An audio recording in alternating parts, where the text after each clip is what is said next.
여러분 안녕하십니까. 2019년 1월 23일 수요일 신문사설 비평을 시작하겠습니다.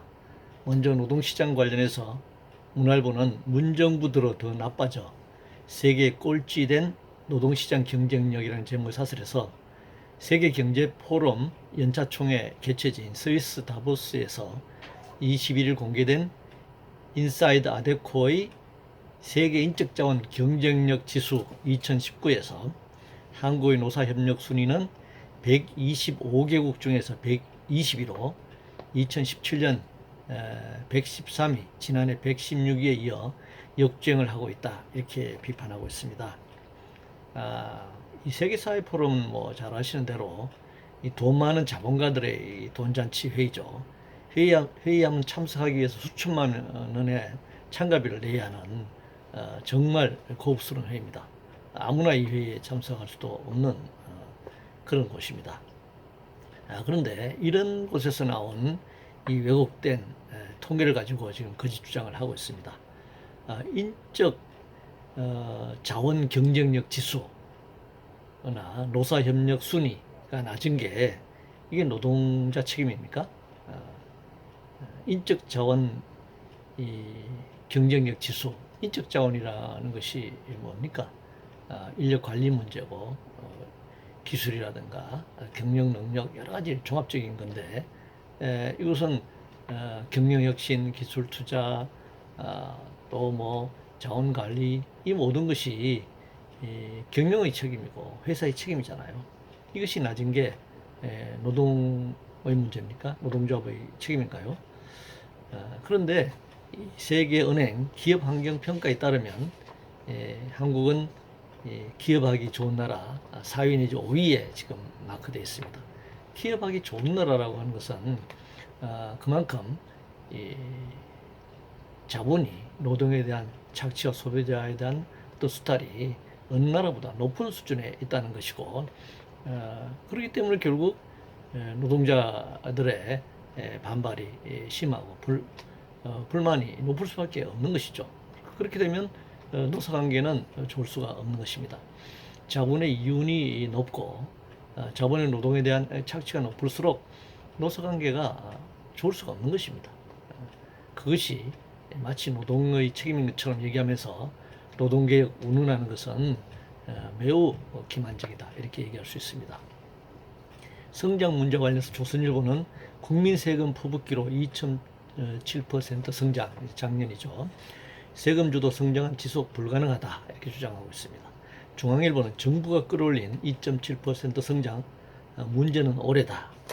동아일보는 작년 2.7% 거친 경제성장, 이래도 서민복지도 일자리도 이래서는 이 서민복지도 일자리도 힘들다 이렇게 주장하고 있네요. 한국경신문은 경제 버팀목들이 무너져가고 있다. 반도체를 예를 들고 있습니다. 이제 성장 지상주의에서 벗어나야 합니다. 성장의 분배나 복지를 실현할 수 없다는 것이 드러났습니다. OECD 국가 평균 조세 부담률에도 미치지 못하는 나라에서 세금 퍼붓기 복지다 이런 주장은 어느 도단입니다. 사실 우리나라가 유럽 국가들 선진 국가들에 비해서 세금으로 복지를 정말 그 세금을 퍼붓고 있다. 과잉 복지다. 이렇게 주장하는 것은 말이 안 됩니다. 그러면 10%대의 고도 성장일 때 분배를 했습니까?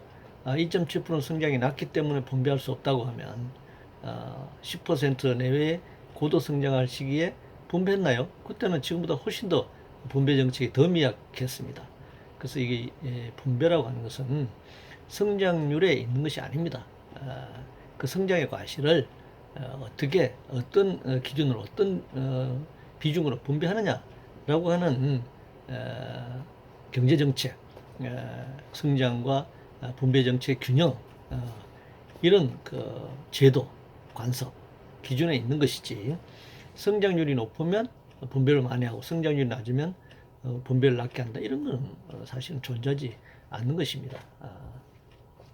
국민소득과 관련해서 멜경신문은 12년 만에 소득 3만 달러 고지 이대로 가면 지키기도 힘들다 이렇게 비판하고 있네요.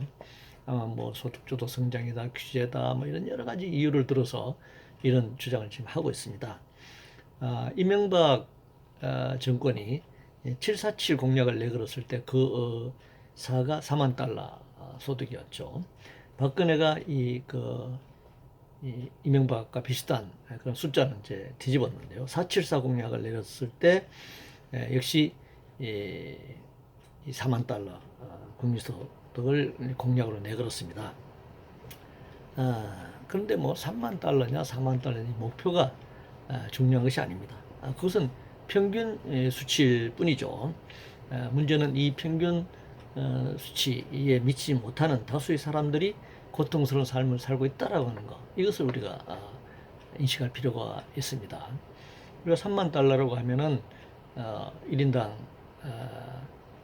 연간 3천만 원 정도 수준인데, 만약 3인 가족이면 가구 소득이 연봉으로 한 9천만 원 정도 소득이 있어야 하고, 4인 가족 1억 2천만 정도 소득이 있어야 하는데, 아마 이 정도 임금을 받는 노동자들은 이라고 하면 뭐 이 조중동을 비롯한 자본신문들이 당연히 귀족 노동자다 이렇게 공격을 퍼부었지 않았습니까?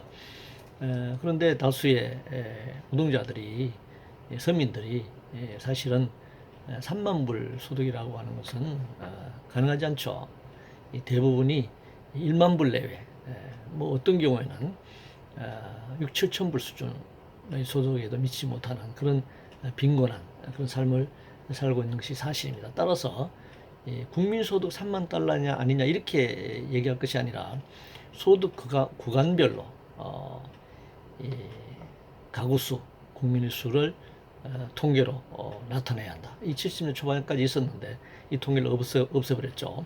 이 통계를 발표하면 매년 그 양극화가 어떻게 벌어지고 있는가를 한눈에 볼 수 있습니다. 말하자면 1만 불 이하가 몇 퍼센트, 1만 불이 2만 불, 2만 불에 3만 불, 3만 불 이상에서 5만 불, 5만 불에서 10만 불, 이런 구간별, 소득 구간별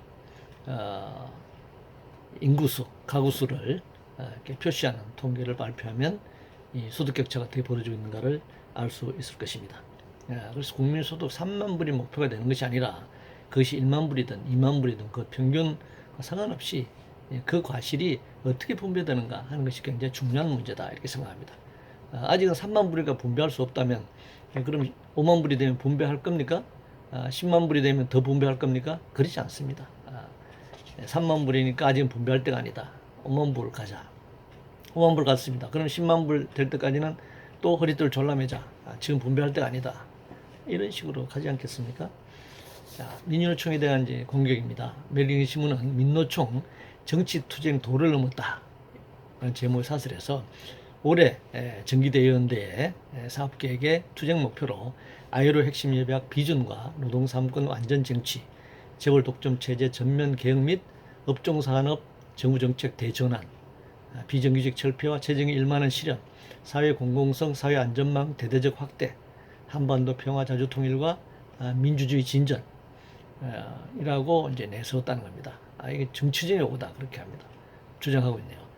노동단체는 민주노총은 주장을 하려면 아이로 협약과 노동삼권, 비정규직 및 최저임금 이슈 정도나 민주노총이 거론해야지 그 외에 정치적 주장을 하는 것은 노동단체의 그 활동에서 벗어나는 그런 주장이다 이렇게 얘기하고 있습니다.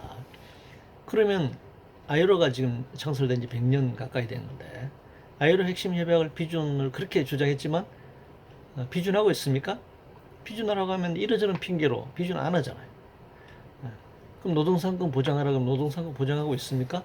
이러저런 이유를 들이대면서 또 노동상권 보장할 수 있는 단계가 상황이 아니다 이렇게 얘기하잖아요.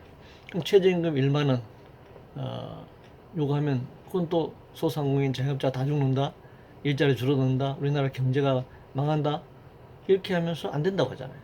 비정규직 정규직화 요구하면 그것도 안 된다고 하잖아. 고용 경직성이 높기 때문에 더 고용을 유연화해야 한다 이렇게 주장하잖아요. 그러니까 다른 걸 다 얘기하면은 정치적 요구라 그러고 노동적 요구로만 하라고 그래서 노동적 요구하면 이러저런 이유로 정치적 이유로 경제적 이유로 그 요구를 들어줄 수 없다 이렇게 얘기하잖아요. 그러니까 노동자들이 요구하는 것은 정치적이고 장인이들이 얘기하는 것은 정치적이 아니라는 것입니까? 다 정치적인 겁니다. 방위비 분담금과 관련해서 중앙일보는 방위비 분담금 협상 빨리 끝내야 뒤탈없다라는 제목의 사설에서 불발 시에는 주한미군 감축 불을 우려가 있고 미군 기지 무상 제공 등 적극 강조하면서 미 전문가나 미국 여론을 대상으로 공공 외교를 병행해야 한다. 그래서 방위 분담금 협상이 빨리 끝내야 한다 이렇게 주장하고 있습니다.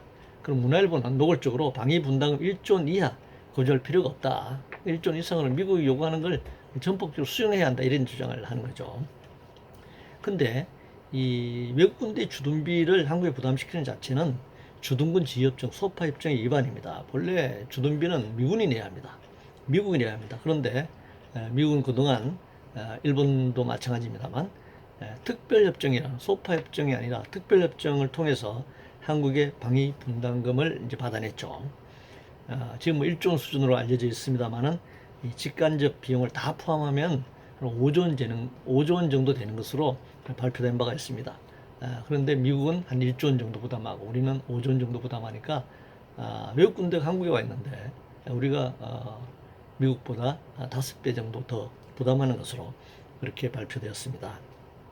근데 올해는 이 순수 직접 주둔 비용을 지난해 2배로 올려달라고 주장하면서 이 방위비 협상이 지금 난항을 겪고 있는 것이죠.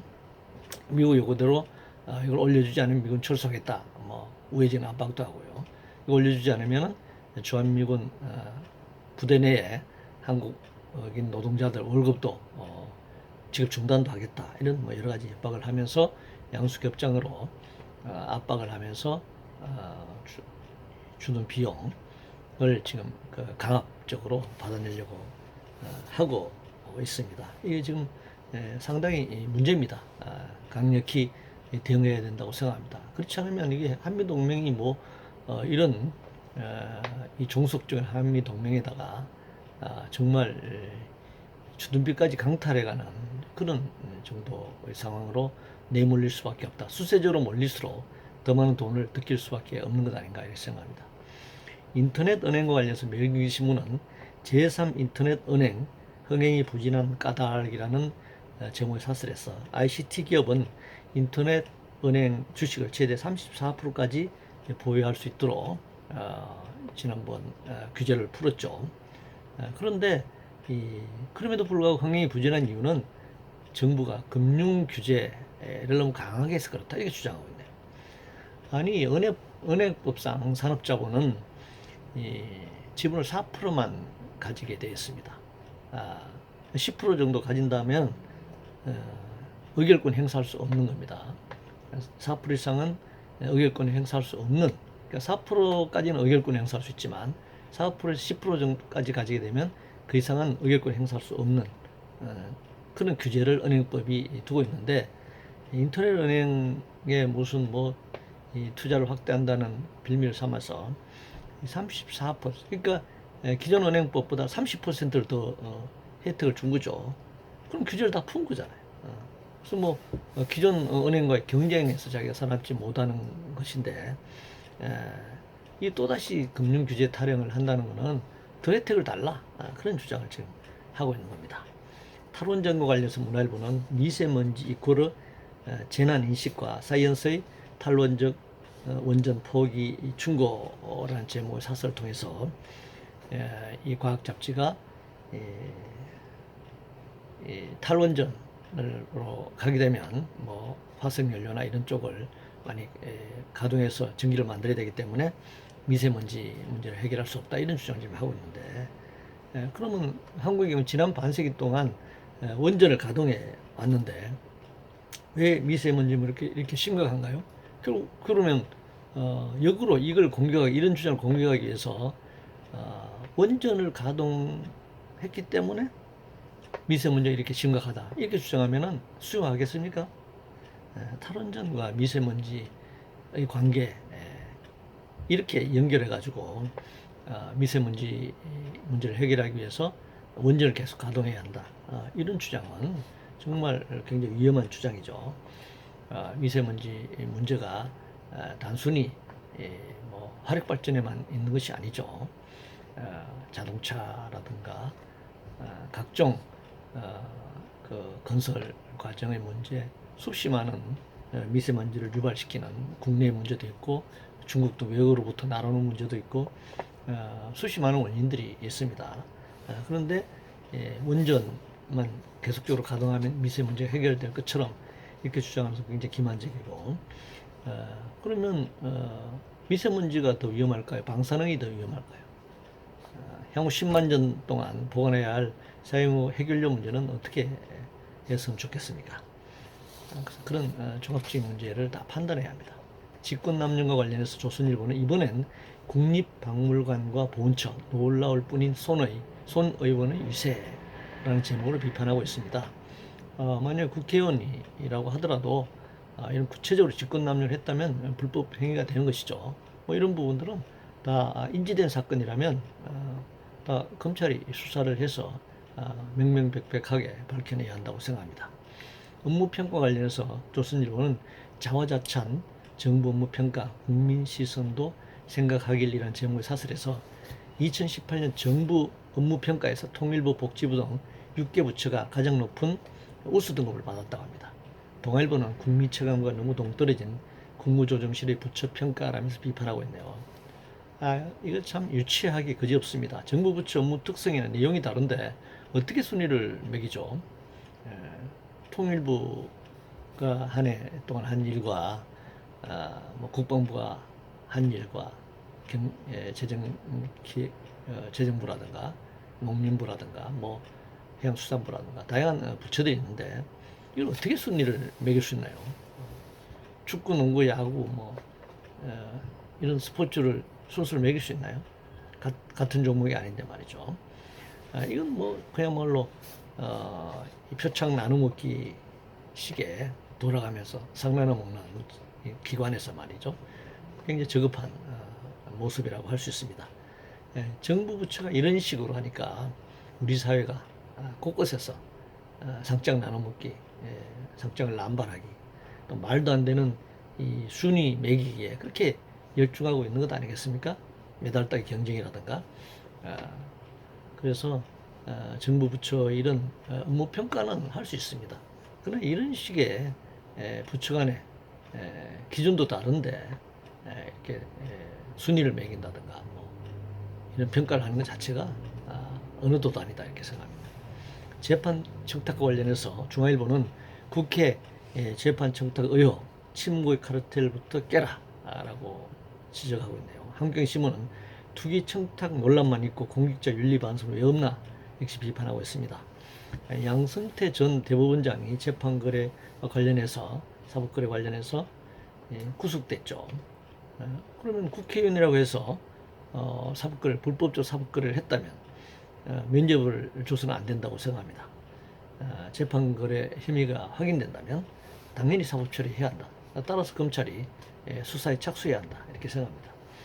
출생신고 관련해서 동아일보는 아무도 몰랐던 하은이의 죽음 출생신고제 바꿔야 한다라는 제목의 사설에서 생후 2개월 된 영아가 부모의 학대로 숨진 사실이 7년 만에 밝혀졌다는 겁니다. 가족관계의 등록 등에 관한 법률에 따르면 출생신고 의무는 부모에 한정하고 있다. 이게 함정이라고 이제 지적하고 있네요.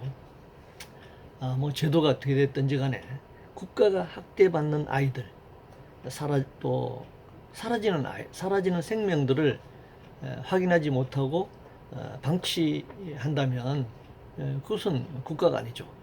정부가 정말 국민의 생명과 안전을 지켜야 하는 헌법이 규정한 또 대통령의 책무로서 규정하고 있는 그런 헌법을 위반하는 것입니다.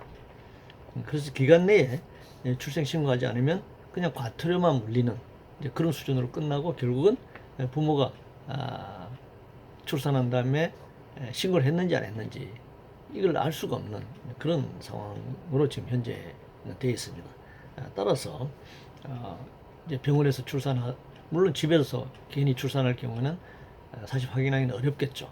그래서 병원에 출산한 경우에 이런 부분들이 행정기관에서 확인이 필요하다 이렇게 생각합니다. 이렇게 생명이 이렇게 쉽게 다루지만 방기되고 또 안전을 보장받지 못하는 태어나자마자 이런 불행한 상황에 처하게 된다. 국가가 이것을 방치한다라고 하는 것은 굉장히 심각한 상황이라고 볼 수 있습니다.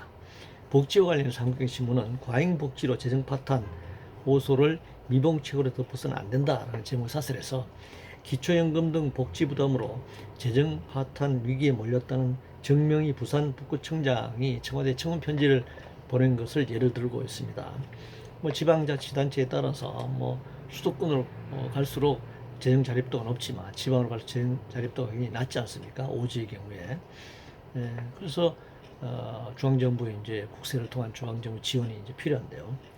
이 지방자치단체 사정에 따라서 자립도가 낮고 자치 예산이 부족해서 발생하는 문제일 수 있습니다. 그런데 이 보편적 복지와 관련된 부분은 지방 예산이 아니라 중앙정부 예산으로 책임질 수 있는 구조를 만들어야 된다고 생각합니다. 이상으로 2019년 1월 23일 수요일 신문사설 비평을 모두 마치겠습니다.